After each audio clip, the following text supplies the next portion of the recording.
नमस्कार साथियों, मैं अनीता श्रीवास्तव आपका हार्दिक अभिनंदन करती हूँ। श्रीमद् वाल्मीकि रामायण में आज का प्रसंग है रावण का समुद्र तटवर्ती प्रांत की शोभा देखते हुए पुनः मारीच के पास जाना। सूर्पणखा की ये रोंगटे खड़ी कर देने वाली बातें सुनकर रावण मंत्रियों से सलाह ले अपने कर्तव्य का निश्चय करके वहां से चल दिया। उसने पहले सीताहरण रूपी कार्य पर मन ही मन विचार किया, फिर उसके दोषों और गुणों का यथावत ज्ञान प्राप्त करके बलाबल का निश्चय किया। अंत में यह स्थिर किया कि इस काम को करना ही चाहिए। जब इस बात पर उसकी बुद्धि जम गई, तब वह रमणीय रथशाला में गया। गुप्त रूप से रथशाला में जाकर राक्षस राज रावण ने अपने सारथी को यह आज्ञा दी कि मेरा रथ जोतकर तैयार करो। सारथी शीघ्रता पूर्वक कार्य करने में कुशल था। रावण की उपयुक्त आज्ञा पाकर उसने एक ही क्षण में उसके मन के अनुकूल उत्तम रथ जोत कर तैयार कर दिया। वह रथ इच्छानुसार चलने वाला तथा सुवर्णमय था। उसे रत्नों से विभूषित किया गया था। उसमें सोने के साजबाजों से सजे हुए गधे जुते थे, जिनका मुख पिशाचों के समान था। रावण उस पर आरूढ़ होकर चला। वह रथ मेघ गर्जना के समान गंभीर, घर घर ध्वनि फैलाता हुआ चलता था। उसके द्वारा वह कुबेर का छोटा भाई श्रीमान राक्षस राज रावण समुद्र के तट पर गया। उस समय उसके लिए सफेद चंवर से हवा की जा रही थी। सिर के ऊपर श्वेत छत्र तना हुआ था। उसकी अंग कांति स्निग्ध वैदूर्य मणि के समान नीली या काली थी। वह पक्के सोने के आभूषणों से विभूषित था। उसके 10 मुख, 10 कंठ और 20 भुजाएं थीं। उसके वस्त्राभूषण आदि अन्य उपकरण भी देखने ही योग्य थे। देवताओं का शत्रु और मुनीश्वरों का हत्यारा वह निशाचर 10 शिखरों वाले पर्वतराज के समान प्रतीत होता था। इच्छानुसार चलने वाले उस रथ पर आरूढ़ हो राक्षस राज रावण आकाश में विद्युत मंडल से घिरे हुए तथा वक पंक्तियों से सुशोभित मेघ के समान शोभा पा रहा था। पराक्रमी रावण पर्वत युक्त समुद्र के तट पर पहुंचकर उसकी शोभा देखने लगा।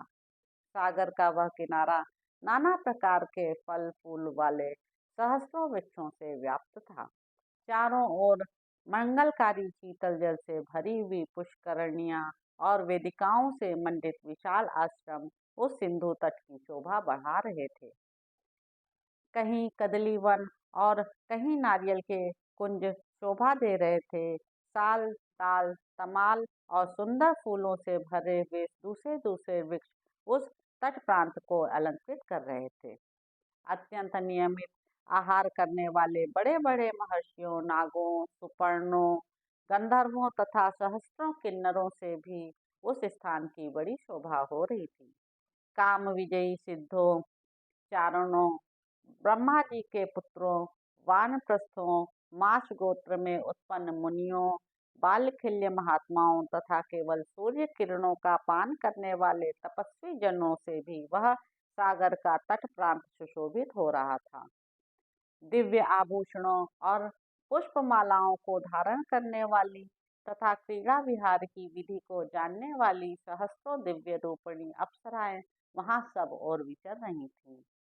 कितनी ही शोभाशाली देवांगनाएं उस सिंधु तट का सेवन करती हुई आसपास बैठी थीं।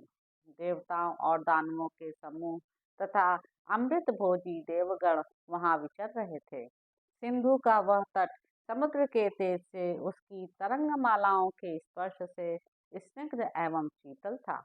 वहां हंस, क्रौंच तथा मेढक सब ओर फैले हुए थे और सारस उसकी शोभा बढ़ा रहे थे।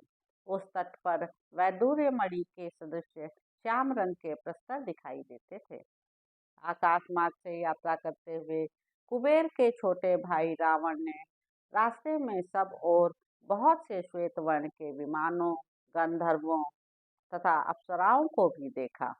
वे इच्छानुसार चलने वाले विशाल विमान उन पुण्यात्मा पुरुषों के थे जिन्होंने तपस्या से पुण्य लोकों पर विजय पाई थी। उन विमानों को दिव्य पुष्पों से सजाया गया था और उनके भीतर से गीत वाद्य की ध्वनि प्रकट हो रही थी। आगे बढ़ने पर उसने जिनकी जड़ों से गोंद निकले हुए थे, ऐसे चंदनों के सहस्रों वन देखे, जो बड़े ही सुहावने और अपनी सुगंध से नासिका को तृप्त करने वाले थे। कहीं श्रेष्ठ अगुरु के वन थे, कहीं उत्तम जाति के सुगंधित फल वाले तक्कोलों के उपवन थे, कहीं तमाल के फूल खिले हुए थे, कहीं गोल मिर्च की झाड़ियां शोभा पाती थीं और कहीं समुद्र के तट पर ढेर के ढेर मोती सूख रहे थे। कहीं श्रेष्ठ पर्वतमालाएं, कहीं मूंगों की राशियां, कहीं सोने चांदी के शिखर तथा कहीं सुंदर अद्भुत और स्वच्छ पानी के झरने दिखाई देते थे। कहीं धन धान्य से संपन्न, स्त्री रत्नों से भरे हुए तथा हाथी घोड़े और रथों से व्याप्त नगर दृष्टिगोचर होते थे। इन सबको देखता हुआ रावण आगे बढ़ा। फिर उसने सिंधु राज के तट पर एक ऐसा स्थान देखा जो स्वर्ग के समान मनोहर, सब ओर से समतल और स्निग्ध था। वहां मंद मंद वायु चलती थी, जिसका स्पर्श बड़ा कोमल जान पड़ता था। वहां सागर तट पर एक बरगद का वृक्ष दिखाई दिया, जो अपनी घनी छाया के कारण मेघों की घटा के समान प्रतीत होता था। उसके नीचे चारों ओर मुनि निवास करते थे। उस वृक्ष की सुप्रसिद्ध शाखाएं चारों ओर 100 योजनों तक फैली हुई थीं। यह वही वृक्ष था जिसकी शाखा पर किसी समय महाबली गरुड़ एक विशालकाय हाथी और कछुए को लेकर उन्हें खाने के लिए आ बैठे थे। पक्षियों में श्रेष्ठ महाबली गरुड़ ने बहुसंख्यक पत्तों से भरी हुई उस शाखा को सहसा अपने भार से तोड़ डाला था। उस शाखा के नीचे बहुत से वैखानस, माश, बालखिल्य, मरीचिप, ब्रह्मपुत्र और धूमप्र संज्ञा वाले महर्षि एक साथ रहते थे। उन पर दया करके उनके जीवन की रक्षा करने के लिए पक्षियों में श्रेष्ठ धर्मात्मा गरुड़ ने उस टूटी हुई 100 योजन लंबी शाखा को और उन दोनों हाथी तथा कछुए को भी वेग पूर्वक एक ही पंजे से पकड़ लिया तथा आकाश में ही उन दोनों जंतुओं के मांस खाकर फेंकी हुई उस डाली के द्वारा निषाद देश का संहार कर डाला। उस समय पूर्वोक्त महामुनियों को मृत्यु के संकट से बचा लेने से गरुड़ को अनुपम हर्ष प्राप्त हुआ। उस महान हर्ष से बुद्धिमान गरुड़ का पराक्रम दूना हो गया और उन्होंने अमृत ले आने के लिए पक्का निश्चय कर लिया। तत्पश्चात इंद्रलोक में जाकर उन्होंने इंद्र भवन की उन जालियों को तोड़ डाला जो लोहे की सीखचों से बनी हुई थी। फिर रत्न निर्मित श्रेष्ठ भवन को नष्ट भ्रष्ट करके वहां छिपा कर रखे हुए अमृत को वे महेंद्र भवन से हर लाए। गरुड़ के द्वारा तोड़ी हुई डाली का वह चिन्ह बरगद में उस समय भी मौजूद था। उस वृक्ष का नाम था सुभद्र वट। बहुत से महर्षि उस वृक्ष की छाया में निवास करते थे। कुबेर के छोटे भाई रावण ने उस वट वृक्ष को देखा। नदियों के स्वामी समुद्र के दूसरे तट पर जाकर उसने एक रमणीय वन के भीतर पवित्र एवं एकांत स्थान में एक आश्रम का दर्शन किया।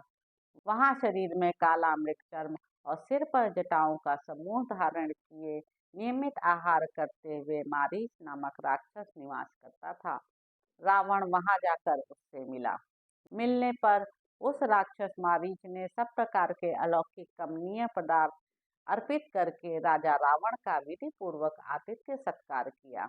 अन्न और जल से स्वयं उसका पूर्ण सत्कार करके मारीच ने प्रयोजन की बातें पूछते हुए उससे इस प्रकार कहा, राजन, तुम्हारी लंका में कुशल तो है न? राक्षसराज, तुम किस काम के लिए पुनः इतनी जल्दी यहाँ आए हो? मारीच के इस प्रकार पूछने पर बातचीत करने में कुशल महातेजस्वी रावण ने उससे इस प्रकार कहा।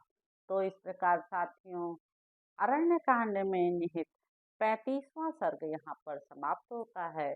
यदि भाषा अथवा उच्चारण में मुझसे किसी प्राप्ति की त्रुटि हो गई हो तो क्षमा प्रार्थी हूँ।